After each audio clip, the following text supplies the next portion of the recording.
Welcome to the Grow Fast Podcast, where we talk with leading sales, marketing, and personal growth experts about how companies can accelerate sales, optimize marketing, and grow their businesses fast. Let's go. Hey, Ralph. How are you?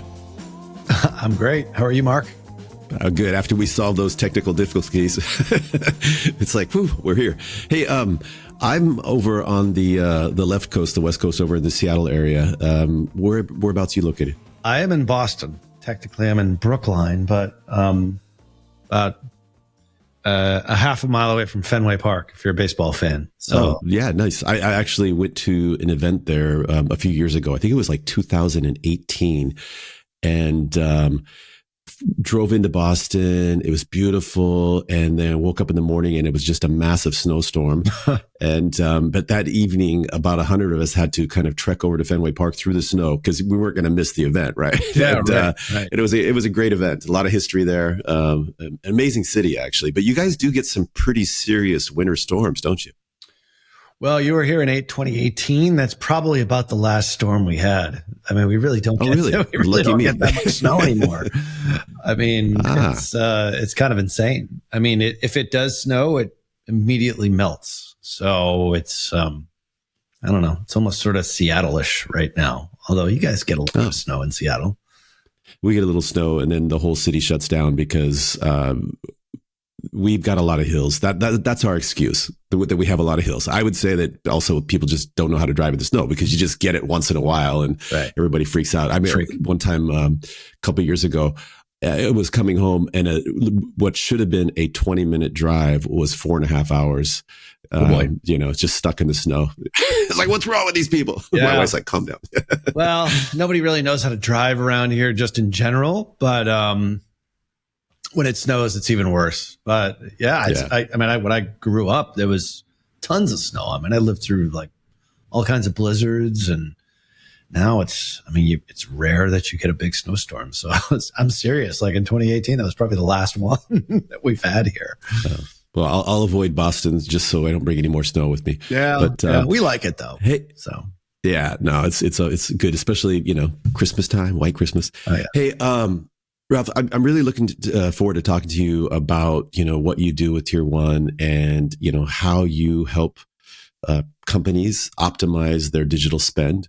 But before we jump into that, maybe you can just give a, 30-second overview of what Tier 11 does.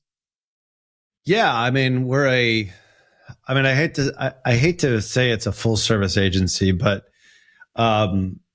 we do something called a conversion engine, which is an engine that has traffic, creative, after the click as its core. And those are the three big components of anything when you're doing anything in digital marketing.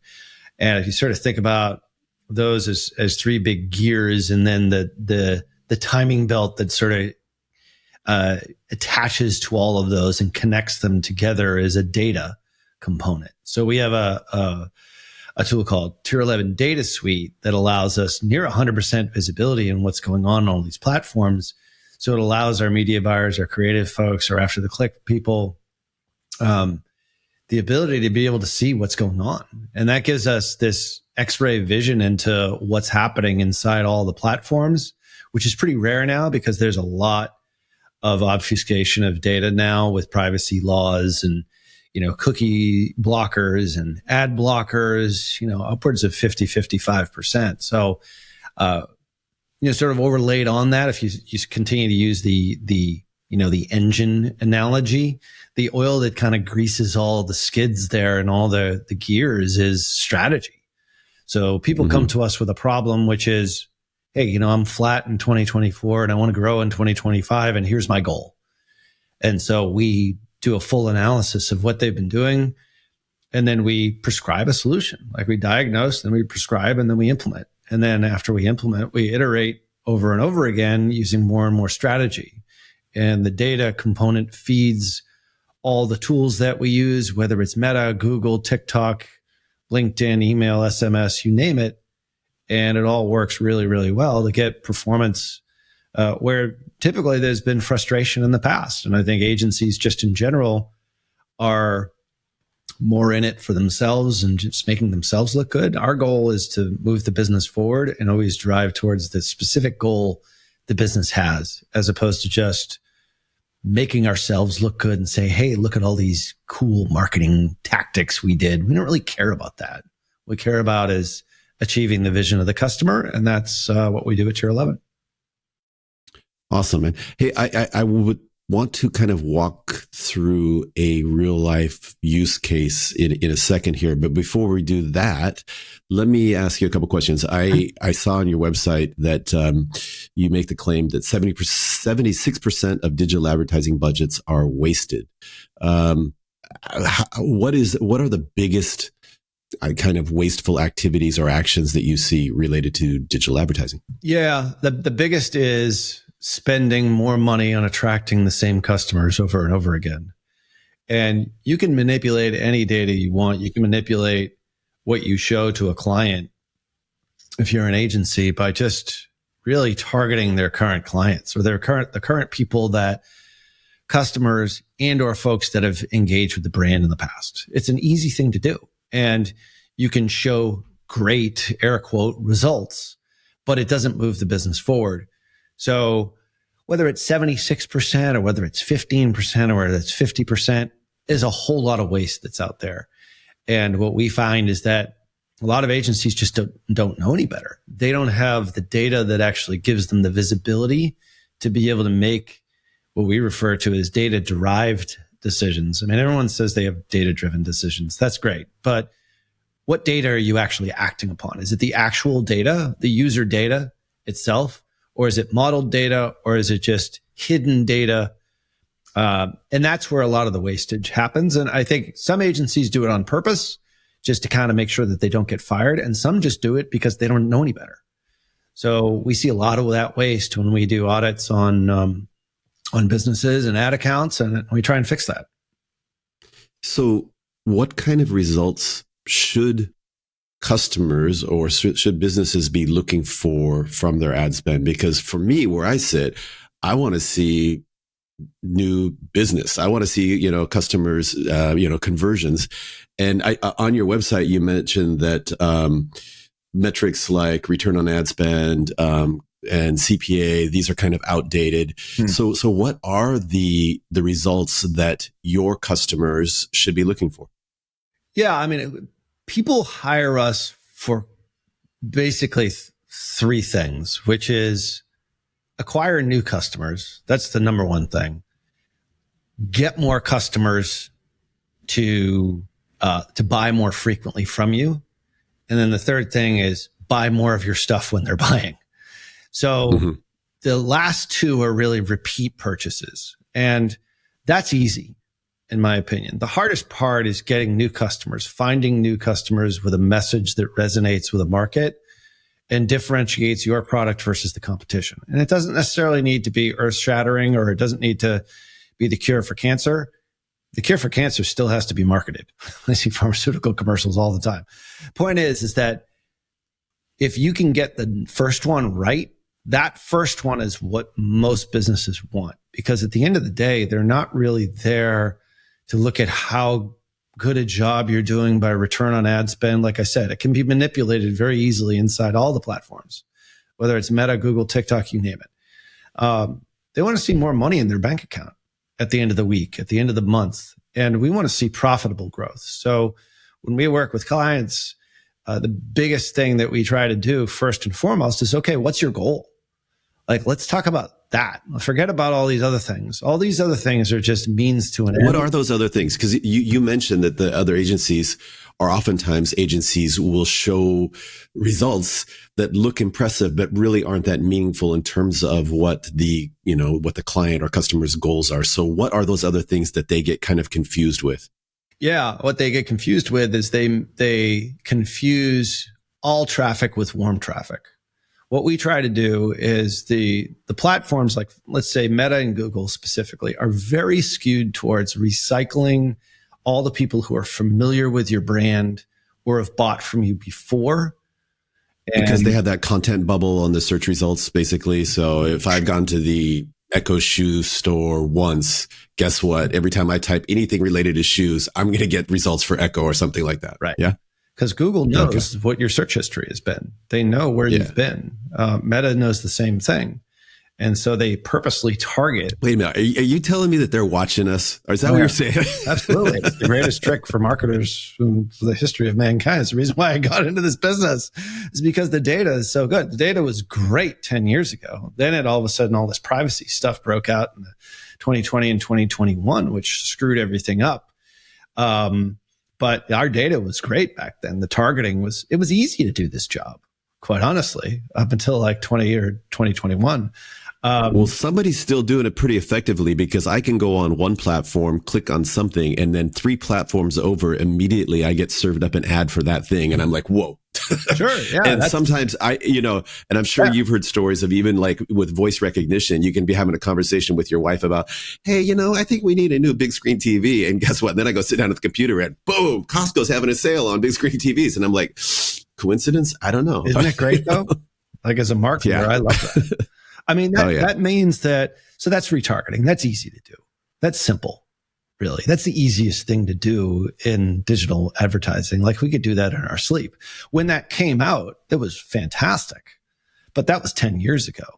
So what I'm saying is that those are easy pickings. Those are people who know who your brand is. And an agency can very easily target those people without really even knowing it and then not really move your business forward. Just do the number 2 and number 3, which is get them to buy more often and maybe get them to buy more stuff when they actually do buy. That's more of a like upsell, increasing average order value factor. But the hardest thing is new customer acquisition. So if you can identify audiences that don't know who you are and convert them, that's the key to online marketing. And then that's when all of a sudden the bank account balance gets bigger. Hopefully you can do it at a cost that makes sense for the business. And that's why the most important metric from our standpoint is new customer acquisition cost, or NCAC. And that's not CPA. That's not cost per acquisition. We used to talk about CPA, cost per acquisition. That doesn't necessarily mean it's a new customer. It's just meaning you're acquiring somebody. They might be a repeat customer. Why would you pay to sell a customer again who you already know, who you can retarget or you can email to, or you can SMS to? And so that's where the manipulation happens. And that's why we say in-app metrics like return on ad spend or ROAS are very deceptive. The metrics that we look at are what we call marketing performance indicators. And the biggest one is new customer acquisition. And to keep that new customer acquisition cost at a cost that makes sense for the business, and it varies in every single business, that's the number one thing that we try to do. And sometimes it takes a bit of time to get the right messaging, to get the right bidding, to do all the strategies that we do tactically. But when most businesses hire us, they're looking to do that. They want new customers. They don't want to sell the old guys. They can do that on their own. Yeah. So I would like to hear a little bit about the strategies related to number 2 and 3, selling to repeat customers and selling more to existing customers. But let's put that in the parking lot. And if we focus on the NCAC, the new customer acquisition cost, and let me ask you this. Are you doing, most of your customers or clients, are they in the B2B space or B2C space? We probably have, I would say, a quarter in B2B, the rest are in B2C. Okay, that's interesting. Because I would think, and you can tell me if I'm wrong, that the platforms you use and some of the strategies you use might be different for B2B versus B2C. Not necessarily. I mean, we do a fair amount in the franchise space, for example, and we use the same platforms as we use in the B2C space, which is basically Google and Meta. LinkedIn is really good for B2B, but it's very expensive and it's hard to scale. Those same clients, those same people are actually on the other platforms as well. So if you've got Meta and Google, I mean, that's pretty much, you're covering 80% of the internet. When people hire us, we try not to say, all right, we're going to do every single channel. What we're going to do is we're going to do an interruption channel, which is usually Meta, which is Facebook, Instagram. And then there is a non-interruption or a search-based channel, which is Google, quite possibly YouTube, does a little bit of both. There is a search element to YouTube. There's also a discovery part to YouTube. So in most cases, we try and focus on one or the other or both at the same time, depending on what their previous agency or their previous team has done. We figure out the best strategy. And every industry is different, for sure. So, but it comes back to the big strategy. The big strategy is, what's your goal? How can we get you there? Like, we spend $200 million a year on ads. Like, that's not an insignificant amount. Probably in our lifetime, I haven't even added it up. It's billions at this point. So we kind of know what we're doing. We're not a small agency, but we're not the biggest agency, but we're not some kid who just started last year in his basement because he said, well, I don't want to work in the corporate world and I've got a laptop and I know a little bit about meta ads and I listened to that guy, Ralph Burns' podcast. That's not what we are. So what we try to do is separate out the marketing stuff from the business stuff. And when you do that, you become a partner. And it's overused and it's cliched, but it's actually the way to really work in this world. And I really feel strongly about that because I feel that our podcast, which is very popular, it's one of the most popular marketing podcasts, thousands of agency owners have listened to it and then started little agencies. And a lot of them aren't that good, and they did it just because they listened to a few episodes and then they went out on their own. Let me just jump in because you did say some things that do sound kind of cliches. Like, we really want to be a partner with our customers and we want to help them really to achieve their objectives. But let's get into the specifics. If I could pronounce that word correctly. Let's get into the details. Walk me through a use case of, and maybe you can talk about a customer that you've worked with in the past. They were at one agency. They weren't getting the results. They were focused on some of these non-meaningful kind of metrics. Yep. And then how were you able to change what they were doing? And maybe give some specifics. I'm struggling with that one today. But yeah, go ahead. Yeah. I mean, a great example is a client that's in the hospitality space. They're going to appear on our show soon enough, but I won't reveal who they are. But they're basically in the hospitality space, but different than hotels, different than Airbnb. So anyway, they have a really robust business and they're in Canada and they're in the US. And what they found is that they want to eventually go brand sort of high level, but they realize that the market, their share of voice in the market is very small. And you can figure this out through Google. It's basically 10 to 15 to 20%. They just couldn't grab more of that search-based high intent market. And they got really, really frustrated. They got to a certain level of scale and then they would add more ad spend and all of a sudden they would spend double and they would get maybe only 20% more. That doesn't make sense. That's not scalable. So they realized that in this particular case, diminishing returns. That's a very bad return. So they were using Google and they're like, how do we max out the Google channel first and then branch out and partner with somebody or figure out sort of our next level strategy? So they came to us, they saw a couple of videos that we had done, and we do have a strategy that enables us to be able to sort of create our own market. It's like a two-step, like they click on an ad and then we hit them with a conversion ad. It's sort of a simple strategy. But the point is that all of a sudden that allows them to get lower cost per acquisition. It allows them to create their own market. And what they did is they were able to decrease their ad spend by 27%, but increase their revenue by 46%. So we actually spent less to get them more. And that's counterintuitive in a lot of agencies. What I'm hearing you say is before they were running ads that were just kind of one and done, you click on it and then hopefully, fingers crossed that whoever clicked on the ad would turn into a customer. But what you did was put together something a little bit more comprehensive where if somebody did click, you didn't just, leave it up to them. You actually then went in and served them up, another ad. It's kind of like doing a sequence. Instead of doing an email sequence, you're doing an ad sequence, for example. Absolutely. I mean, not everybody is going to click once and buy. So we realize that. And not everyone's going to click once and then buy or click and then click again and buy. I mean, there might be multiple clicks in there in many cases, but this sort of two-step strategy is one that our chief traffic strategist figured out just by testing and working with hundreds of millions of dollars in spend. and figured out this is actually the way around sort of this Google penalty that's placed on so many businesses. So explain that. The Google penalty is basically as you reach a certain amount of spend, Google says, all right, you've had enough.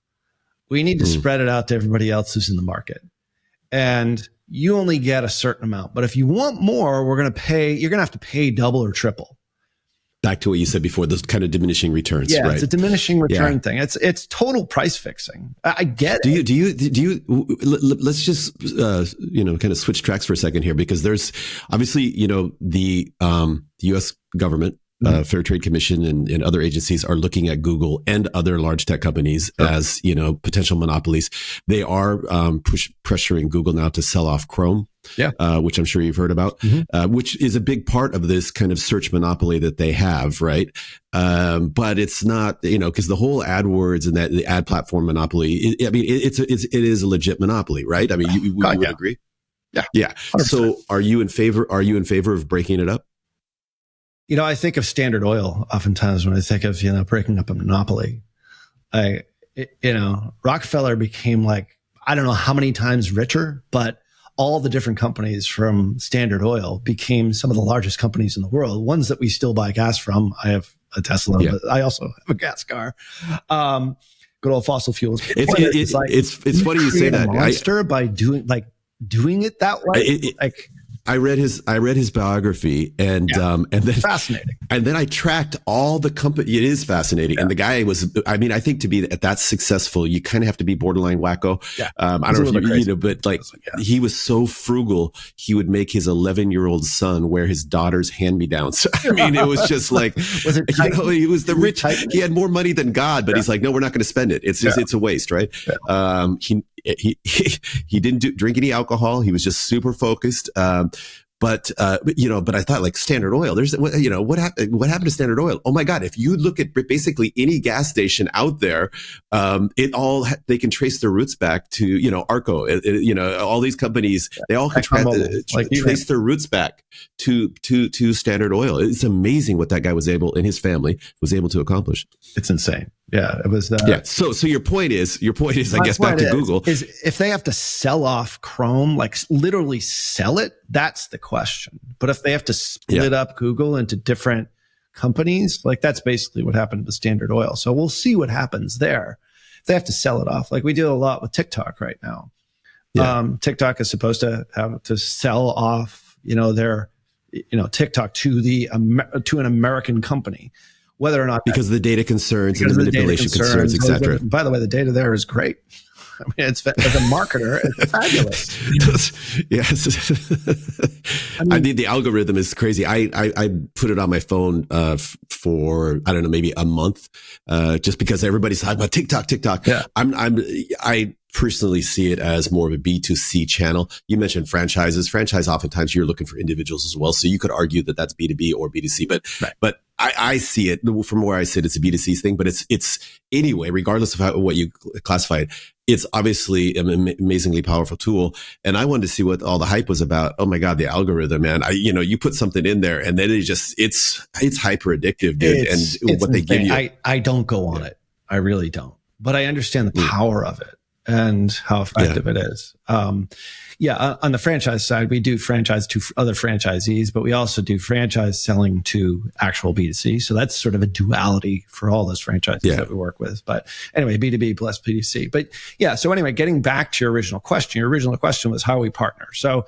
anyway, so we figured out this thing on Google, and then we met with them 2-3 weeks ago, and I'm like, well, what's your big goal? What do you guys really want to do? What's your next step? And they have this idea about another product. And so we talked about that product for 3 hours, how to strategize, how to actually test it, how to put it into play. And then I talked about, listen, you're doing really well right now. How can we expand your market outside of just the Google realm in step 2? And so we laid out an entire plan that, our team is going to implement through QBR's quarterly business reviews, as well as sort of their annual plan in 2025. That's partnering. They don't look at us as a vendor, somebody who sells them Google ads. They're like, listen, everybody we've ever talked to and everybody we've ever used They just did exactly what Google told them to do. And you guys don't. You actually realize it is a monopoly. It is price fixing, legal at this point. But, they did create it. They created a better mousetrap. Let's not forget here. So they sort of have the right to do it. We run our whole business on Google. Like, I know they have 72 million data points on every living human being, but I'm okay with that. They're not stealing my credit card information or my checking account number. They just know that I like Metallica and my son is 24 years old and my other one is 22 years old and I'm married to Jennifer Sorrenti. It's like, that's the kind of stuff that they know. And am I being used for their advertising? Sure. But it's incredibly powerful as a marketer. And what it allows me to do as a marketer is serve up relevant ads at the right time to the right customer. And it does the same for me. When you're talking about your retargeting ads before, I clicked on an ad, added a bunch to cart, and then they kept retargeting me all last week, and I just bought $600 worth of these shirts for my son. And that was great. I'm like, thank you for remembering me, add to cart, and for also $600 of shirts for your son. You're a much nicer dad than I am. No, he just got his first job, and he's like, Dad, I need shirts. Okay. Anyway, fair enough. The point is, yeah, I know. My wife added most of them to cart. I'll be honest with you. I would have only bought like a couple $100, but the point is like that was a helpful and useful adaptation of digital marketing for a brand I'd never bought anything from. So let's go down a little bit further down the path of Google AdWords. First off, before I do that, let me ask you. There's an argument of because Bing ads are much more affordable, cost-effective, budget smart, however you want to call it. And so there's an argument that maybe you can use Bing ads to test your campaign and before you start spending the big bucks on Google. Have you any experience with that? We haven't done that in that order. We usually add them in after, but I think it's if you have a bespoke product that speaks to an older demographic, Bing ads are great. Okay. I mean, they really are. When I was an affiliate before I started this whole thing, Bing ads and Yahoo ads were my jam. I would spend hundreds of thousands of dollars of my own money to make, to sell affiliate products or leads or all that sort of stuff, hopefully more than hundreds of thousands, and did well with it. And then realized that, hey, I wanted to do this for actual legitimate businesses as opposed to sort of scammy products or lead gen or insurance companies. And that's how I started. But Bing ads were just sort of on the cusp, and there was a tremendous amount of traffic over there. And is it cheaper than Google? Yeah, it is. I would say if somebody's starting and they fill in that, that kind of profile for a product, I would certainly start there. We just haven't seen it as a starting point because most of the clients that come to us, they're already on Google a bit. And it's us refining, like that's the internet. Like there's so much traffic that's on Google. So we start there and then we add the other platforms in most cases. Okay. So when you talk about refining their Google ad campaigns, talk about some of the key things that you look at immediately, because they'll come in and they'll probably, you can get access to their, campaign manager, Google Ads console. I forget all the terminology, but basically their MCC. dashboard, right? Yep. Okay. And then you go in there and what are some of the key things that go like, oh, here's a flag, here's something that needs to be adjusted. Is it the ads that they're buying? Is it long tail search? Is it the price they're paying? Is it the geographies? I mean, what are the things you're looking at? I would say, my Google team is much better when it comes to the specifics of it, but I can give you some high level stuff here. Is that the biggest thing that we see is that most of the accounts that we look at are overly reliant upon campaign types that target warm traffic, kind of like what I was saying before. To come back to that, it's the biggest mistake we see. And they're overly reliant upon the in-app metrics that say, oh, look at that campaign. It's got a 600% return on ad spend. And Google wants to make you feel good about what you're doing when you go in. But we realize that once we sift all this through our own data tool, we realize that the majority of that traffic is warm traffic. And it's not people that are really good. We're not going out and getting new people. What we need to do is we need to go out and find new people and create new markets. So that's the biggest thing that we see without a doubt. And it's usually because. And how do you do that? Because I would say, well, you're going to go and buy different words or what? I mean, I don't know. Like, how do you kind of separate the warm traffic from completely brand new traffic? Well, I mean, Google search is like it's intent based in most cases. Mm-hmm. So like if you just start there, I mean, that's a good place to start. Those are markets that in most cases, when clients come to us, they're fairly advanced. They've done some initial success. They've had initial success, like the one that I just referred to. And so we need to sort of figure out a better way in which to attract new customers because they're just sort of recycling the old ones, or they're getting the ones that they're paying a whole lot more for and not getting a great amount of return because their cost per click is so high. So in most cases, it's about campaign restructuring. And a lot of times we'll see older style campaigns where they're using, broad phrase and exact match in the wrong ways, the way that they were done like 3 or 4 or 5 years ago. Whereas now everything has changed. A broad match, if you know much about Google Ads, has completely changed. It's more like, anything related to the term that's being searched. And then phrase match is somewhat related to the term that's being searched. And then exact is kind of what phrase used to be. It's not the exact thing that somebody's putting in. So what we do is we typically will flip that on its head and start with broad match and then do that 2-step strategy to try and expand the market with click campaigns and then convert them as what's referred to as a T-ROAS campaign or a target ROAS. So it's sort of a basic tip. I'm simplifying it a lot here, but in most cases, there's quick fixes that we can make, quick wins that we can get in. But like I said, in most cases, we're not really starting from scratch. Those folks are usually sort of more on the startup side of the equation. But yeah, following what Google says is not necessarily the path to success. And that's why we have, in my opinion, the best Google team on planet Earth that does what they do. And very fortunate. It's a pretty bold statement, but let me ask you this.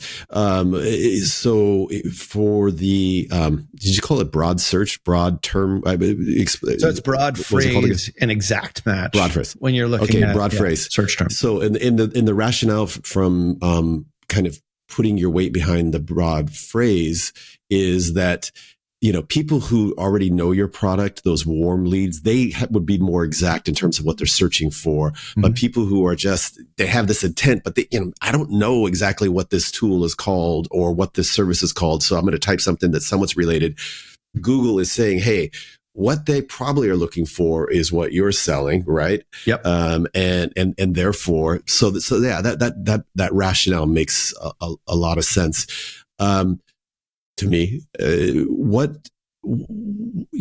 about in terms of geographic focus? Is it important to hit one region at a time and kind of repeat that message? Or do you just want to go, shotgun approach and go for the whole country, North America, Canada? I mean, what's your advice in terms of that?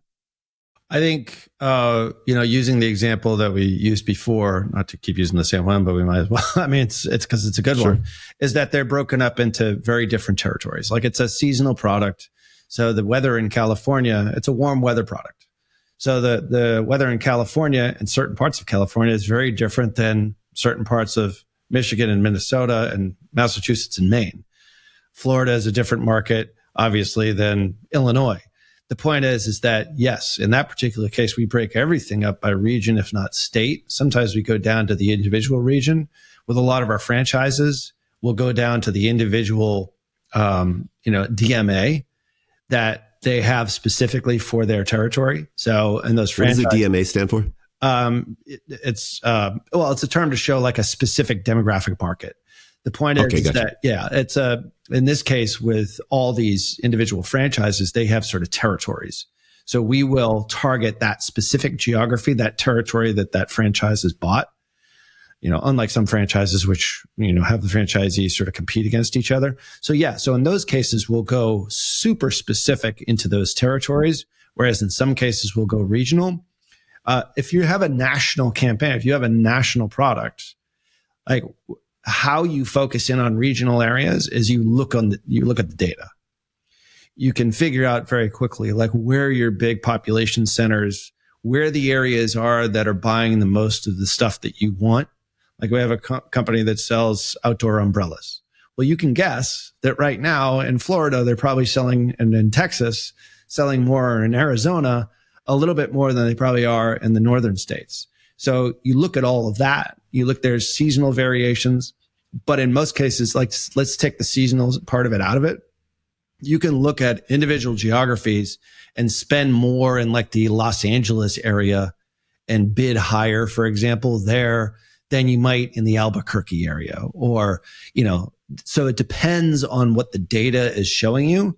But oftentimes that's a fine balance between letting the algorithm pick and choose and also you sort of directionally pushing them into a specific region. So there's a lot of variability there, but the big variation I would say is seasonality. Seasonality is really pretty straightforward. Like, if you have a cold weather product versus a warm weather product, or you have a product that, is specific to one region or one specific demographic, then you can slice and dice your targeted audiences however you choose. It makes a lot of sense. And I'm just thinking, like, I'm sure there's a tool out there, but can you, some type of forecasting tool that ties into weather patterns and with products that are seasonal, or, cold weather gloves, hand warmers, or whatever it is. And then, guess what? There's a big cold front coming into Boston. Mm-hmm. Let's bump up the ads immediately, right? And I'm sure people are doing that, but that's like I never thought about it before, but it totally makes sense. Yeah. The umbrella example, for example. Let me ask you, because now you got me excited about some of the tools and analytics and things. I love trying some of these new tools, and we do, for example, some of our prospecting and sales enablement. We're using Apollo IO. Yep. I'm using Otter AI to do some like transcripts and summaries and stuff, or automated transcripts of podcasts. We have for Airbnb owners, there is a tool called AirDNA, which allows you to look at any place in the US, and it will give you, depending on the house size, you say, it's a 3-bedroom, 2-bath, or it's an apartment, whatever it is, you put in the metrics of the house or property that you're looking to buy. It will give you the average daily rate and the occupancy rate month by month, and an annual projected income, and a bunch of other metrics. So before you even buy that place, you can figure out, hey, does it pencil? What's our mortgage going to be versus what's the revenue going to be? And then of course you've got your operating costs that you can factor in. Right. It's a super cool tool, man. Amazing. So what are some of the cooler tools in your space that you use, or that you've seen, or that are new on the market? I mean, I think probably the best tool, going back to data, is for any brand who, like we use this with a combination of tools, but it's sort of 3 tools in one. And we wrote the integration between these 3 tools, but at the top of it is a tool that's called Blotout. I would say for any brand, it's a game changer, because what it allows you to do is it allows you to use edge server technology to capture user behavior before it hits your origin server. And if you look at sort of like, if you click on an ad and you go to the origin server is where all the cookie blockers and where all the ATT prompts and the privacy stuff and your all that obfuscation of data happens on the origin server. If you can actually serve up the same website on which is what most DNS servers do, they're allowing, there's 17,000 of them in the world right now. They allow you to basically speeds up the internet. And for anything that you need, like I drive a Tesla, like that thing uploads like brand new stuff as you're driving. It's like not only are you seeing it as it comes in, but it's almost like, within milliseconds of something happening. That does not happen by accident. That is using edge servers, which are closer to where I'm driving, as opposed to me going to the origin server at Tesla's headquarters or wherever they house them. The point is this technology has existed for years and years, and it's sped up the internet. There's a whole host of reasons as to why it's there. This company, Blotout, figured out a way to use this by capturing user visitor data before it gets blocked. And then the the brand can then create sort of a data pool or a first party data warehouse, capture that data, and then pipe it back into their CRM. So it gives them visibility, which is tremendous. So even Shopify, for example, well, there's probably a lot of people that listen to this that have Shopify stores. It's like Shopify only shows 55% of total user behavior. This basically fills in that gap, which is an incredible technology because it's like once it's first party data, it's yours. And what Blotout does is it's HIPAA compliant. It's a tremendous tool. What we do is we integrate it with the third party data interface. We pipe it through our own data warehouse, and then we wrote the integration between our data warehouse, Blotout, and an interface or third-party attribution software called Wicked Reports. And that enables us to be able to see all the channels all at once through that interface using all of our specific MPIs or marketing performance indicators. NCAC, you asked about that. How do you actually see that? Effective cost per new visit. You really want to know that. You want to know what the mix is of new and returning visitors. You asked what that was before. It's all shown in there. It's because that data is captured prior to it being blocked. So Blotout's the first step in it. We wrote the rest of the integration. We have an exclusivity on it, which we're very excited about. We're launching it in the first of the year. We've already tried it on all our clients. Amazing results so far. It's like it just lifts the veil on all this data obfuscation that has been happening ever since, Apple went on their privacy haunt, 2021, which screwed up a lot of agencies and a lot of marketers. But Blotout can be bought by, any brand. And I think it's probably one of the best tools that's out there right now. And is it just a code that sits on the site and then collects user behavior analytics? Or it's not on the site. Remember, like as soon as you go to if you look at somebody clicks on an ad, it's on the edge server. Yeah, it's on the edge server. Yeah, exactly. Okay. So it sits on that edge server, and so the edge server has been around forever. They use I forget which DNS server they use, but anyway, it's the largest one. The point is that it captures the user behavior. Think about it this way. So if you're all the stuff that we've been talking about data tracking, if you could capture a user's data, like you have a store, let's say you have a physical store, Mark's grocery store. So as soon as I walk into Mark's grocery store, I am blocked. Mm-hmm. In the online world. But what if you could capture my user behavior when I enter the parking lot before I enter the store, and then know exactly what I do when I go into your store? Like that's really what edge technology does. And it's one of the biggest breakthroughs, I think, and it's one of the most unknowns for bigger brands. And this is not an inexpensive tool, but I'm saying that it will return a tremendous amount because you can now see what your users are actually doing. And then you can take advantage of that. You can target them with the perfect ad at the perfect time so that they have the perfect experience to buy your perfect product. So for a marketer, it's a way of figuring out a fully HIPAA compliant, a fully privacy compliant. It's compliant with, 42% of Americans, I believe, are going to be covered by some kind of privacy law in 2025. I think it's upwards of 50% in 2025. 2024, it's an enormous amount. Like that's a huge amount of data that you're not getting. And you need to be able to, as a marketer, be able to make decisions because this is your money. This is your business. And for us, we treat our clients' money like it's our own. Awesome, man. Hey, you are a clear subject matter expert, and but you also have a podcast. Talk a little bit about your podcast and the history, how many episodes you've done, and what kind of guests you have on, etc.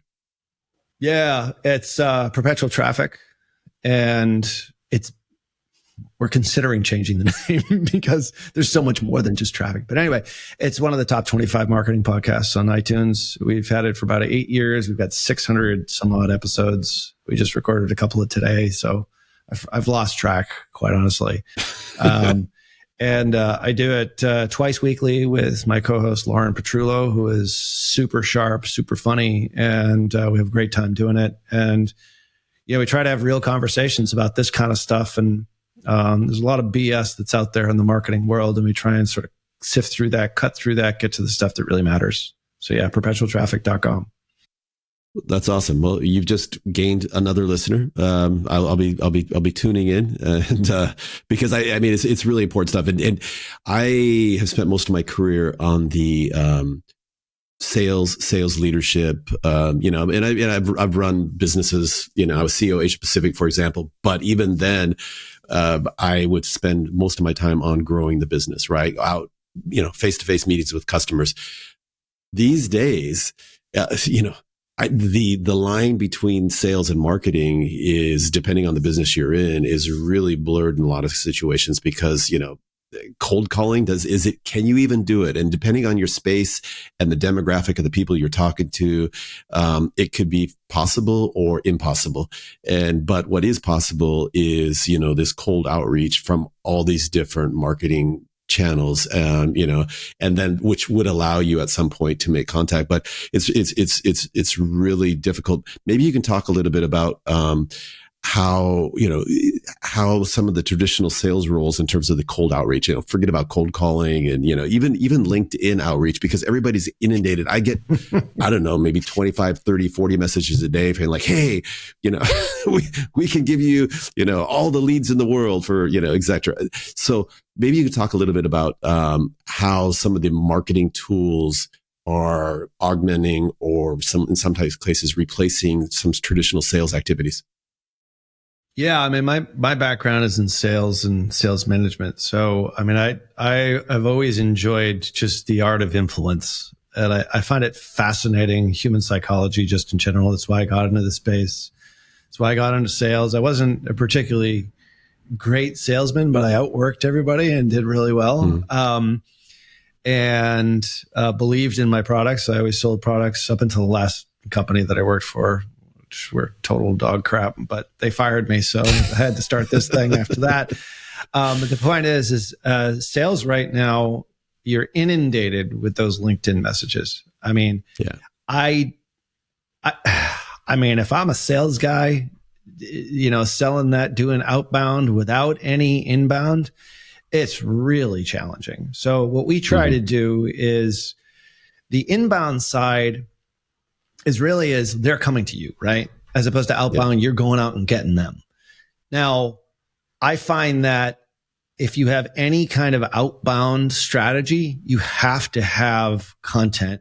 You have to have a lot of content that's helpful and useful that talks specifically to your ICP or your ideal customer profile. So I think the only way to do outbound is with a combination of outbound and inbound. And we're actually in 2025, we have a rock to master the outbound side because we do a lot of inbound. We do for a fair amount of social. You follow all the tier 11 socials, perpetual traffic, obviously. It all sort of funnels in. But I've got a sales team. I want these guys creating leads for me. And the only way that you do that is you do it in a combination of those two things with a soft sell. Because what we found is that if somebody listens to, 100 episodes of your podcast, chances are they're probably eventually going to say, hey, why not? I'll fill out an application and I might become a client. Because you've built up that reserve of trust. You've built up credibility. Hey, these guys actually know what they're talking about. If I've listened to 100 episodes, you got to figure that, there's something in there that's of interest to you. So that's how we approach it. We are very, very heavily on the inbound side. But I think the outbound side in combination with it, there's a key to it.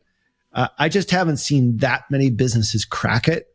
I have seen sort of the brute force approach on LinkedIn. And I think most of it is pretty awful. So I don't know. It's amazing. Even in the last couple of years, LinkedIn has really become so much more challenging.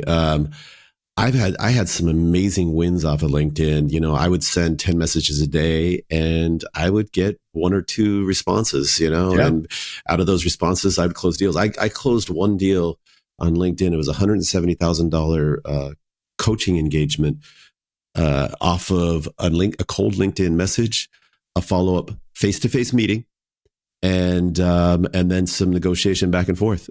It was like, how hard is that? Now, but that was in 2016. That's 8 years ago. And now, I mean, God, the traffic, everybody's just flooded. She said, hey, I got to ask one more question and then we're going to wrap this up. You mentioned you got to have some quality content, that is helpful for your ICP. There's an argument that when it comes to content marketing and SEO, which are different, but there's an argument there that then on the SEO side that says, you know what, just get a bunch of content on your site. It doesn't all have to be, 5 stars or home runs. It just posts something all the time, because really who you're posting for is Google. Google wants to see that you're posting and they want to start crawling your site and to give you higher rankings, right? There's another argument that was probably more on the content marketing side, that you could spend money to generate super high quality, helpful content for your ICP. And then maybe you can use it as lead gen where, you get an email address if they do a download or something like that. How do you balance the two, or do you balance the two? In which way would you lean? The SEO more content side, we're just doing this for Google, versus the content marketing where we're doing it for the ICP? Yeah, one of the reasons why I got out of the SEO game when I first started doing this is because it just takes so long. And for very long tail keywords, you can absolutely create, I think doing both is the smartest thing, is having an intention on the types of keyword phrases and the types of subjects that your ICP is potentially Googling for. Don't discount that, because we rank for a bunch of really long tail keywords. We didn't do it intentionally, but what we did do is we created content that we knew was important to our ICP. And then we put that out, obviously, on our site. We're redoing our blog. We have focused more on our socials than we have on our blog. And it's great, because it's the cobbler, those kids have no shoes, because we're a marketing agency. We literally only have had a marketing department for the last year. So when we got a great level of growth, it's great. But we realized, all right, to get to the next level, we need to actually do marketing for ourselves. The funny thing is that when we really were doing most of our marketing, it was not paid.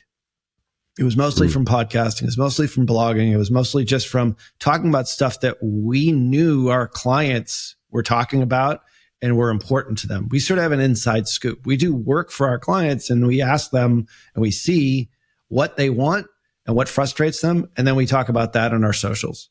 And we do that on our blog posts. We do that on our YouTube channel. And we're running paid advertising right now on our YouTube channel, but we're not, a call to action is to watch another video. It's not actually to book a call and, have hire tier 11, because we realize it's a long journey.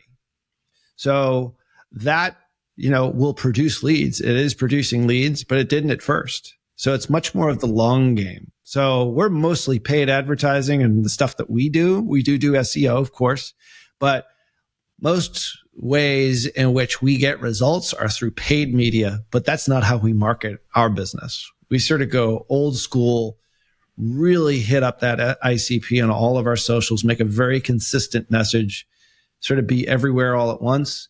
And then we use video content as our sort of content of choice, plus our podcast, to be able to get the word out. Your video, I guess you tell me, but like, for example, on YouTube or any of the other platforms, are you doing short form or because a podcast, I mean, unless you're Joe Rogan, Lex Friedman, some of the other, big names out there, I kind of find it hard to believe that people are going to sit down and watch a 1 hour podcast related to, but then I could be wrong. I find like when it comes to marketing, it's more like instructional videos. Here's top 10 tricks, to get a higher ranking, or, but are you doing short form or long form? Well, let me ask you this. How many clients do you want, like, on a monthly basis? As many as possible, but our target right now is 20, but yeah. 20. Okay. Yeah. So if you get 20 in a month, that's a good month. Yeah. Okay.